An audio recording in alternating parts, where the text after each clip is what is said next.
ऊपर वाले से गुजारिश है कि किसी माँ बाप के घर पर ऐसा हादसा कभी ना हो, कभी ना हो। और अगर ऐसा हादसा हो भी जाए तो ऐसे पीड़ित परिवारों के साथ इस तरह का व्यवहार ना हो जो हम देख रहे हैं, सुन रहे हैं।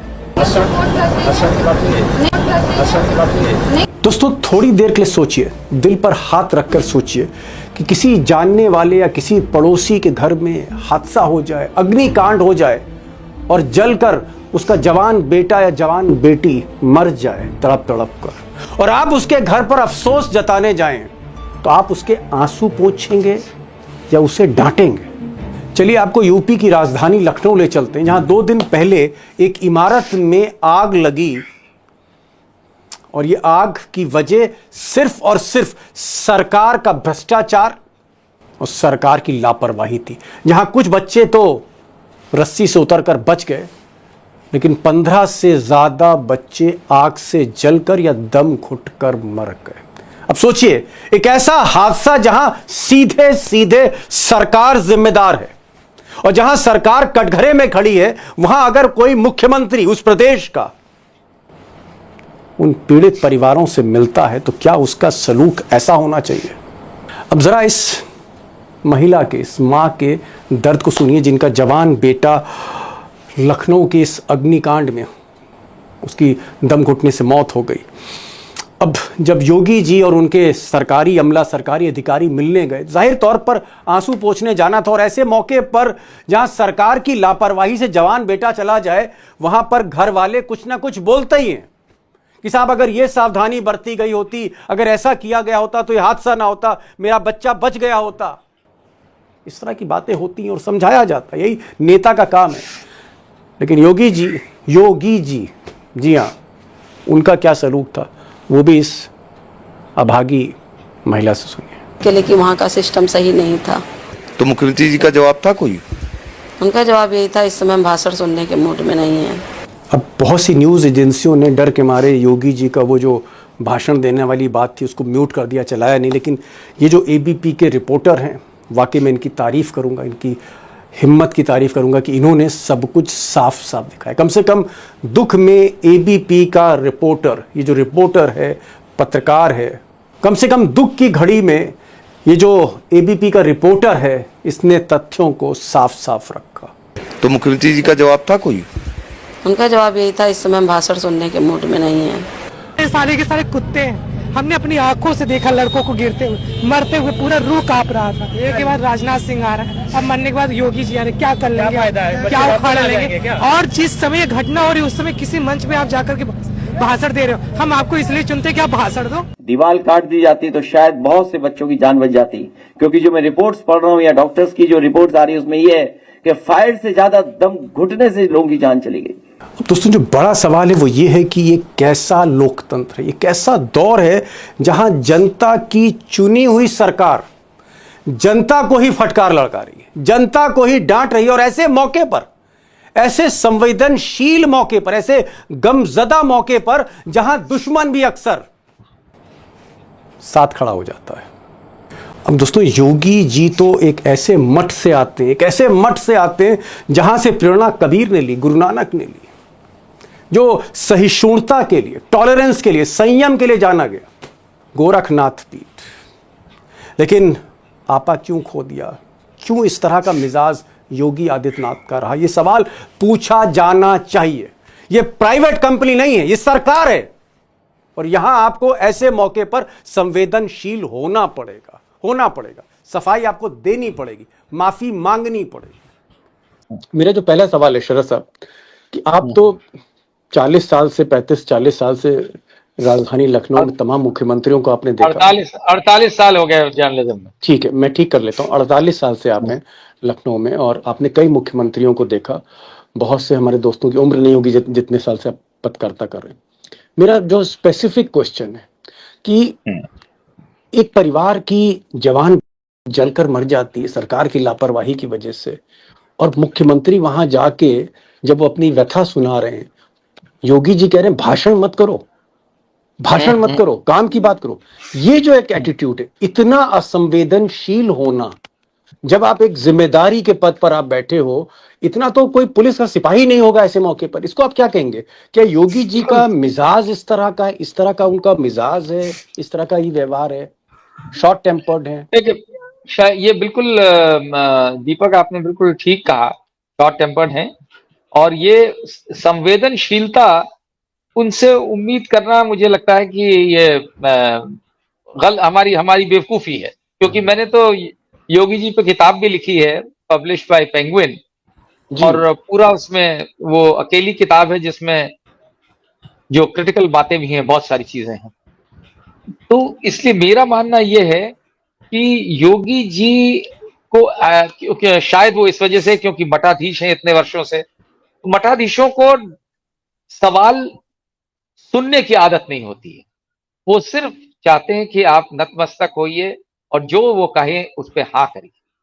और चीफ मिनिस्टर बन जाने के बाद तो और ज्यादा ये एरोगेंस और बढ़ जाती है कि भाई इतना हमारा वक्त क्यों खराब कर रहे हो। वो तो आए हैं एक फोटो ऑप्टिक्स के लिए कि भाई उनको बताना है दुनिया को कि मैं बहुत फिक्र है मुझे लोगों की, बेचारे मतलब आप कह ये रहे जो हैं मर फोटो गए हैं। खिंचवाने गए थे योगी जी, जनरली आंसू पोंछने नहीं गए थे? ये आंसू पोंछने, ऑफिशियली आंसू पोंछने गए हैं, लेकिन जिस तरीके का व्यवहार है उससे साफ ये दिख रहा है कि वो फॉर्मेलिटी निभाने गए। और फॉर्मेलिटी यही होती है कि भाई दुनिया को पता लगे, हमारी फोटो जाए कि हमने देखो क्या क्या बड़ा काम कर दिया, हम चले गए उसके यहाँ तक। वरना जनरली योगी जी इस तरीके के तमाम मामले हैं जहां वो जाते नहीं है, लोग आते हैं उनके पास। और परिवार संवेदन, चाहे बड़े बड़े मर्डर्स हुए हों तो परिवार जाता है उनके घर और सिर्फ उनको सुनता है, जनरली कोई सवाल नहीं पूछता। ये कॉमन सी हैबिट बन चुकी है। तो यहाँ पे भी उनको ये लगा होगा कि ये जो है, अरे मुझे तो सब पता है, मैं तो सर्वज्ञानी हूं, मुझे ये कौन होती है औरत बताने वाली। उनकी ये सेंसिटिविटी जो है, जो जिंदगी और मौत से के बीच में जो परिवार जिसके करके एक बच्चा या बच्ची खत्म हो गया हो, आग में झुलस गया हो, केवल इस वजह से कि सरकार ने आंख में पट्टी बांध रखी है और कान में रुई लगा रखी है। ये बिल्डिंग जहां पे आग लगी थी दीपक, हम आपको बता दें, ये इस तरह के कंस्ट्रक्शन लखनऊ में सैकड़ों नहीं हजारों की तादाद में होंगे इस तरह की बिल्डिंग, ओहो, जो हजारों के कि कंस्ट्रक्शन है। इस तरीके के हजारों मिलेंगे। और जहां पे छोटी सी जगह में नक्शे पास हुए नहीं हुए, लखनऊ डेवलपमेंट अथॉरिटी को आपने दक्षिणा चढ़ाई और आपको इजाजत मिल गई। फायर डिपार्टमेंट को आपने दक्षिणा चढ़ाई तो आपको फायर का क्लियरेंस मिल गया। बिजली डिपार्टमेंट को आपने पैसा दे दिया, वो भी चल गया। फिर मेडिकल डिपार्टमेंट, अगर अस्पताल है तो मेडिकल डिपार्टमेंट में भी, तो नर्सिंग होम। जहां हर का जी हाँ। Nursing home. तो ऐसे में उनको पूरी छूट है, जितने नाजायज काम करने हो, जितने भी लॉज वायलेट करने हो, उन सब वायलेट करने की एक फीस है। आजकल थोड़ा रेट बढ़ गया, जी पिछले कुछ सालों से ज्यादा रेट बढ़ गया, पहले भी होता था लेकिन अब रेट ज्यादा बढ़ गया। तो इसमें क्या होता है कि आप देखेंगे कि सबसे पहले उठा के बिल्डर को बंद कर देते हैं। अच्छा है, बिल्डर को तो बंद करना ही चाहिए, लेकिन साथ साथ वो लोग जिन्होंने वो बिल्डिंग बनवाने में मदद करी और इतने वर्षों तक जब से वो बिल्डिंग कायम थी उस पे आपने आंख पे पट्टी बांधे रहे, हफ्ता लेते रहे वहां के बिल्डर से और चालू करते रहे, किसी को दिखता नहीं है। दिखता तभी जब मौतें हो जाती हैं, और मौतों के थोड़े दिन बाद सब फिर भूल जाते हैं, फिर नए नए सिरे से और बिल्डिंगें बनती हैं। तो क्या ये अगर जी, क्या मैं पूछ सकता हूं कि ये जो आप कह रहे हैं कि बिल्डिंग का नक्शा पास नहीं होता है, बिजली विभाग पैसा दे देता है, को पैसा पकड़ा दीजिए तो वो क्लियर कर देता है, लखनऊ डेवलपमेंट अथॉरिटी को आप पैसा दे दीजिए तो वो नक्शा पास कर देता है, सब कुछ नक्शा पैसा ना दे भी के पास हो रिश्वत। तो परमिशन दे देता है, सब कुछ रिश्वत से होता है। फायर डिपार्टमेंट कभी तो क्या आप ये नहीं जो देखेंगे। हाँ। अगर आप कह रहे हैं हजारों बिल्डिंग हैं और हर बिल्डिंग पर इस तरह से पैसा लुटाया जा रहा है, रिश्वत दी जा रही, तो क्या पैसा ऊपर तक पहुंचाया जाता है? भाई जब ये हरकत जिस तरह से होती है, इससे कौन बिलीव भी नहीं करेगा इस बात को कि पैसा ऊपर तक जाता है। मानना पड़ेगा लोगों को। आफ्टर ऑल ये लोगों को दिखता, तब तक नहीं दिखता जब तक लोग मर नहीं जाते हैं, तब तक कोई झांक के भी नहीं देखता। बड़े बड़े ऑफिशियल्स या एलडीए के भी बड़े बड़े ऑफिशियल्स गुजरते हैं, वहां के इंजीनियर्स, वो सिर्फ अपना हफ्ता कलेक्ट करते हैं और जहां भी पहुंचाना होता है पहुंचा देते हैं। फायर डिपार्टमेंट को तब होश आता है जब दिल्ली में वो जो आग लगी उसके बाद यहाँ के जो फायर के चीफ हैं यूपी के, वो फौरन दूसरे दिन निकले और उन्होंने कुछ इस तरीके की छोटी बिल्डिंगों में होटल बने, ये बने, मुआयना किया, वहां नपाई इंस्पेक्शन किया। मुआयना किया। और उस वो भी मैं बता रहा हूँ फोटो ऑप्टिक्स, क्योंकि उनको नापते हुए दिखाते हुए कि देखिए साहब कितने अलर्ट हैं, उनसे जी। पूछिए कितनों को बंद किया और कितनी बिल्डिंग्स को सील किया। जी। कुछ नहीं। यही प्रॉब्लम ये है कि ये क्रिएटेड है गवर्नमेंट द्वारा। तो ऐसे ठीक है। में मुख्यमंत्री के सामने कोई अगर रो रहा है तो उनको लगता है कि ये फालतू की बात है, उनको क्या पता नहीं है कि ये सब हो रहा है। आपने सही कहा कि सारी मिली भगत है, बिजली विभाग की, डेवलपमेंट अथॉरिटी की, पुलिस की, फायर सर्विस की, सब पैसा देते हैं और अनाप शनाप। हाँ, मैं समझ गया कि सरकार की गलती है। अगर सरकार की ही गलती है, सरकार ही अपराधी है, वही कटघरे में खड़ी इन बच्चों की मौत के पीछे, तो कम से कम अगर हम इन बच्चों के जो मर चुके हैं, इस दुनिया में नहीं रहे, उनके अगर हम परिवार में जा रहे हैं, उनके माँ बाप रो रहे हैं, तो वहां तो हमें संवेदनशीलता रखनी चाहिए। मैं इवन बिल्कुल। मायावती जिनको अक्खड़ कहा जाता है, उनका मैंने कभी ऐसा बर्ताव नहीं देखा। मुलायम सिंह नहीं, ये यादव नहीं का सुना। मैंने कभी ऐसा बर्ताव नहीं देखा। नरेंद्र तिवारी हो, वीर बहादुर सिंह हो, जितने बड़े बड़े मुख्यमंत्री है, मैंने किसी का ऐसा बर्ताव नहीं देखा। क्या आपको हाँ, लगता है कि योगी जी का ये जो बर्ताव है बहुत ही गलत है, बहुत ही गलत है, और मोदी जी को नहीं, बिल्कुल समझाना चाहिए कि भाई ये योगी, कैसे पेश आना चाहिए जो भुक्तभोगी है? ये बात मैंने नहीं देखा। ये बहुत ही कम, देश भर में ऐसे बहुत कम नेता होंगे जो इतने संवेदनशील होंगे कि वो एक घर में जहां मृत्यु हो चुकी है और बुरे सर्कमस्टेंसेस में हुई हो और आपकी सरकार के निग्लेक्ट या भ्रष्टाचार की वजह से हुई है, तो कम से जिम्मेदार कम वहां संस्कार तो है जहाँ। हाँ, हाँ। मतलब वैसे तो अब आप देख लीजिए कि इसमें अगर एक्शन होना था, इतनी जल्दी योगी जी डिमोलिशन करवाते हैं, बुलडोजर बाबा कहे जाते हैं इसीलिए। कहीं अगर जरा सी गड़बड़ हुई तो खाली बिल्डर नहीं, उसके पूरे खानदान की बिल्डिंगें एक के बाद एक बुलडोजर के नीचे आ जाती हैं।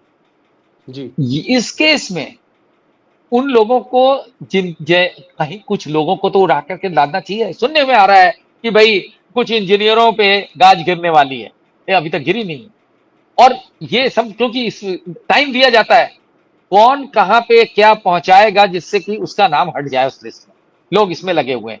और खाली इंजीनियर्स ही नहीं है, इसमें जो IAS officers, PCS officers involve होंगे, उनके खिलाफ जब तक ये एक्शन नहीं होगा और आप डिनायल मोड में रहेंगे कि नहीं नहीं सब कुछ सुचारू रूप से चल रहा है। प्रॉब्लम ये है योगी जी की, वो तो सोचते हैं कि मैंने तो उत्तर प्रदेश में राम राज हिला दिया, तो यहाँ गड़बड़ कैसे हो सकती है, भ्रष्टाचार मुक्त कर दिया, क्राइम मुक्त कर दिया। तो यूपी तो डिफरेंट है ना। ये वो कौन सा यूपी है मुझे नहीं पता, वो किसी और प्लेनेट में होगा जहां पे रामराज आ चुका होगा। यहाँ पे तो स्थिति हकीकत यही है। आप सोचिए कि अगर आप वाकई में सनातन धर्म, जिसकी आप बहुत जोर जोर से गाते हैं कि आप सनातन धर्म के संरक्षक हैं और सनातन धर्म में बिलीव करते हैं, दीपक आप खुद भी जानते हैं, क्या सनातन धर्म ये सिखाता है कि आपको संवेदनशीलता नहीं होनी चाहिए? क्या ये सिखाता है सनातन धर्म कि आपके यहाँ अगर किसी के यहाँ कोई मर गया है, आप जा रहे हैं तो उसको आप डांटिए इस वजह से क्योंकि उसने एक दो सवाल उठा दिए? हमने देखा है तो मुख्यमंत्रियों को जाते हुए इस तरीके की आग, प्रधानमंत्री को भी देखा है। और ऐसे में जाकर के कई बार परिवार होते हैं बुरी बुरी तरीके से, माँ का बच्चा मर गया तो वो बुरी तरीके से गुस्सा जल करते गया, गुस्सा करते हैं, कोई नहीं उस पर रिएक्ट, वो केवल बोलते हैं कि नहीं नहीं हम आपकी मदद करने आए हैं। ये शांत इस रहें, तरीके शांत का रहें। बर्ताव मुझे तो बहुत शॉकिंग लग रहा है कि लेकिन मुझे लगता है पावर के साथ ज्यादा जब पावर आ जाती है तो संवेदनशीलता खत्म हो जाती है। लेकिन